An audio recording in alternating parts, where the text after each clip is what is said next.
Hinamo naman ng isang kongresista ang bago nilang speaker na pauwi na sa Pilipinas, si Ako Bicol Party List Representative Zaldico. Yan ay para parapin siya sa mga alegasyong nagsingit ng budget para sa mga proyekto. Kung di ay itigil na niya ang investigasyon ng Kamara. Nakatutok si Tina Pangaliban Perez.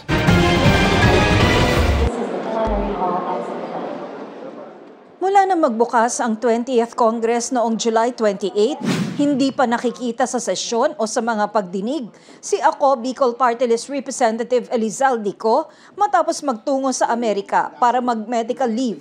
Si Ko ang dating chairperson ng House Appropriations Committee na inaakusahan ni Representative Toby Chanco na nasa likod umano ng mahigit 13 billion pesos na insertions sa 2025 national budget.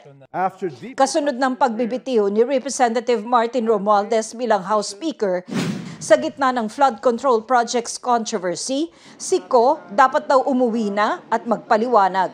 I think he should come home and face the allegations against him. Sir, they are too severe and it's dragging the house in the mud. If not, would that be enough for him to face the ethics committee? It might be.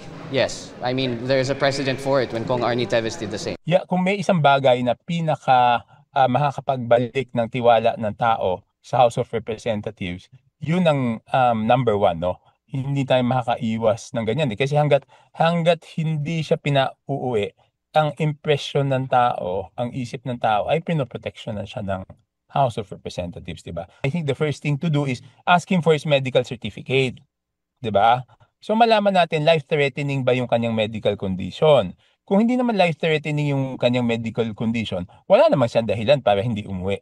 Si Ko ang nagtatag ng kumpanyang SunWest Inc. kasama ng kanyang kapatid na si Christopher Ko. 20%. Ang SunWest ay kasama sa 15 contractor na tinukoy ni Pangulong Bongbong Marcos na naka-corner sa 20% ng pondo para sa flood control projects mula 2022 hanggang 2025. Nauna nang sinabi ni Ko na nag-divest na siya ng interes sa SunWest nang maging mambabata siya noong 2019. Taong 2022 nang pamunuan niya ang makapangyarihang House Appropriations Committee, ang komite ng Kamara na pangunahing bumabalangkas sa budget. Pero nang uminit ang kontrobersiya kaugnay ng budget insertions, pagsapit ng Enero ng 2025, biglang nagmosyon si nooy House Senior Deputy Majority Leader Sandro Marcos para ideklarang bakante ang chairmanship ng Committee on Appropriations. Ang sabi noon ni Ko, binitawan niya ang komite dahil sa mga problema sa kalusugan.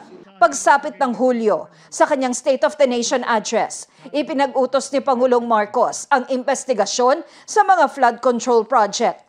At pagsapit ng Agosto, isinama ng Pangulo ang kumpanya ng pamilya Ko sa mga kontratistang may pinakamalaki at pinakamaraming flood control projects. Dati nang iginiit ni Ko na walang basehan ang mga bintang laban sa kanya na pawang sabi-sabi lang daw at pamumulitika para lokohin ang publiko at ilihis ang pananagutan.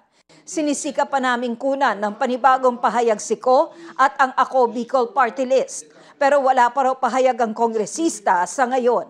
Sabi ni Chanco, kung hindi rin lang nito mapapauwi si Ko, dapat nang ihinto ng House Infrastructure Committee ang kanilang investigasyon.